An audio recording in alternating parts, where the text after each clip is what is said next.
So this is what I was hoping to show you in my garden update. I have these peas here. These are Mr. Big, and they are coming out already. That's all they need to do is germinate.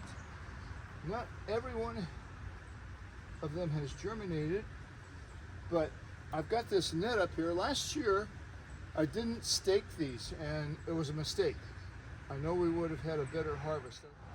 I like this pea. It's easy to shell.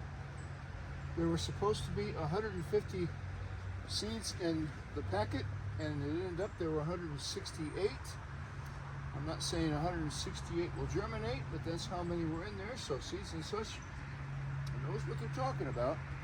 These pea pots are very easy. You can see the roots are already coming out of there. So it's time to get these in the ground. I'm going to space them out here. I'm going to put them all in this row. It's, geez, I can't remember. It's like 27, 30 feet. I'll have to measure it again. But I'm not going to put these anywhere else because this is the only net I have. I picked this up at the thrift store. And when I saw it, I thought, I can use that.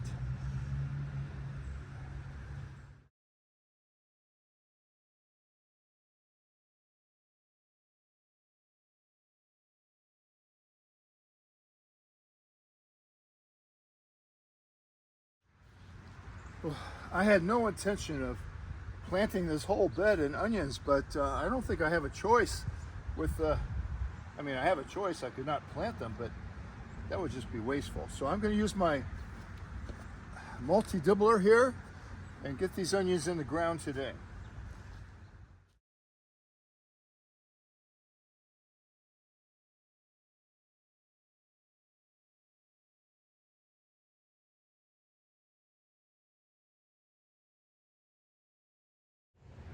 So I have 120 plants here. The dibbler goes in about 1.5 inches. I just put the onion in there and give it a pinch around so the soil connects with it.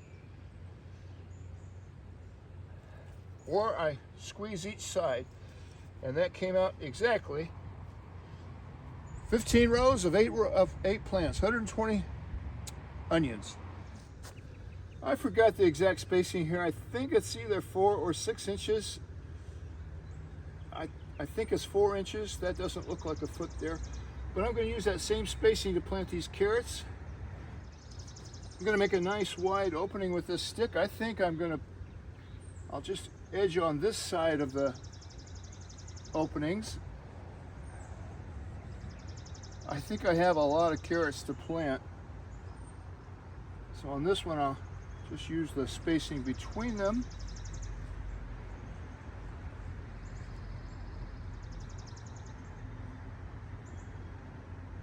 And I've never planted them this way, so I'm just kind of judging what I need to do here. Cornstarch and water mix that I brought to a boil. And I'm going to try to carefully, with my dirty hands here, snip off a corner. And theoretically, just like I'm icing a cake, spread this in here.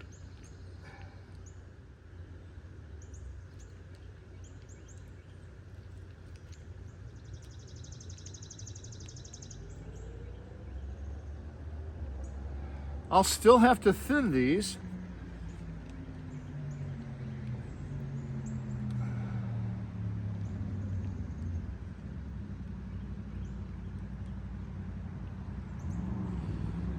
But I think my judgment of 3 rows here is pretty good.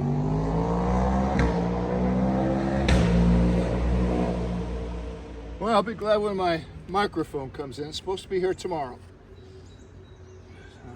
How do I want to do this? I think I want to roll this up a little bit.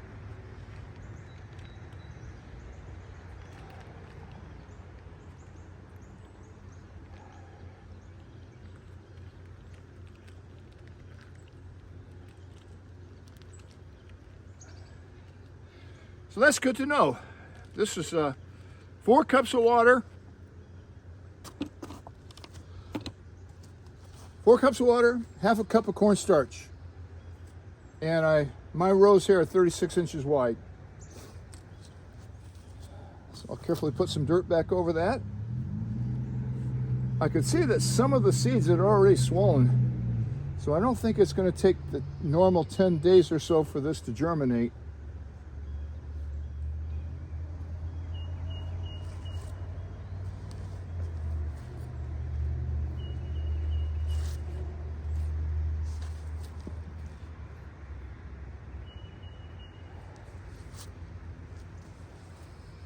Like I'm going to have to borrow a little soil from over here and over here. I don't think it's necessary to make good contact with the ground since they're already in there, but I'll give it my normal squishing down here.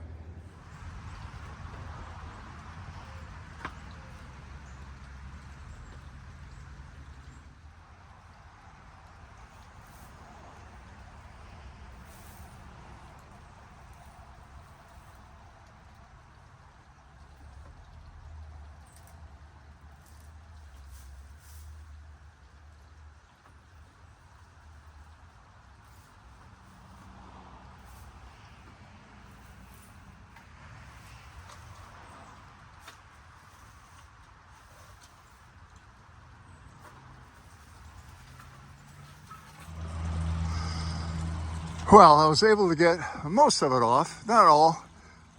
This over here is my Henry Wheeler. It's coming out really well. It should be blooming here next month or so. The hummingbirds loved it last year. It didn't have a lot of blooms last year, but I expect this to grow and bloom more every year. And now that all that stuff is off the top, or the majority of the stuff is off the top, I'm going to try to take my net off of here. There shouldn't be a lot of leaves falling. It really did its job. And I should be able to see the fish here in a minute. I'm hoping I can get it off of here without dumping all those leaves and everything in it.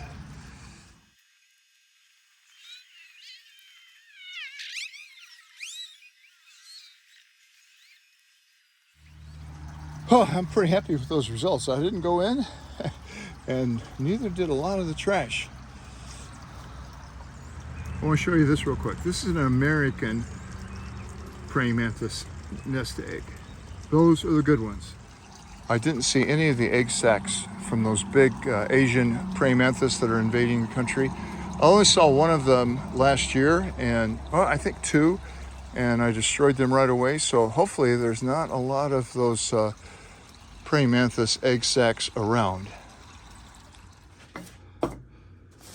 One more thing I want to get done today, and that's to transplant my winter. Oh, look at that. Transplant my winter seedlings here. That's what they look like. And getting that big clump separated is going to be really difficult. Start over here.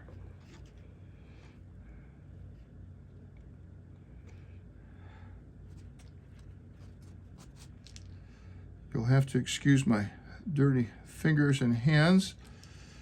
There's a local nursery around here called Pike's Nursery. It used to be all over Atlanta, and they sold off several of their stores and closed several a few years back, but their commercials were always about playing in the dirt. And that's exactly what I'm doing today. These roots go all the way down to the bottom of this container. I try to pick them up by the dirt and gently press them in.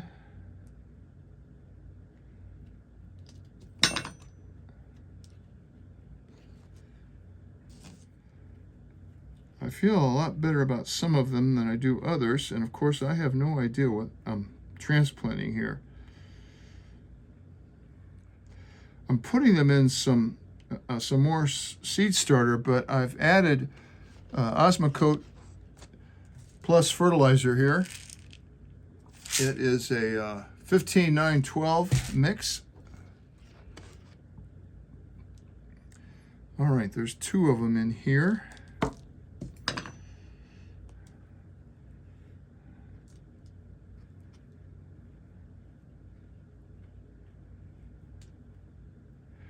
These will go in the daffodil garden when the, buried that one.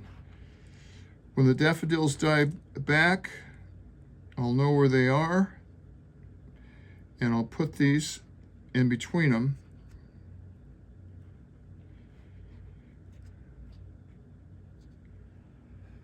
And here's that huge clump. I don't know how much success I'm going to have with this one.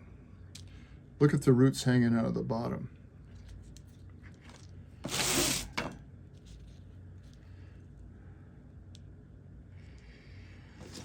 What to do, what to do, what to do.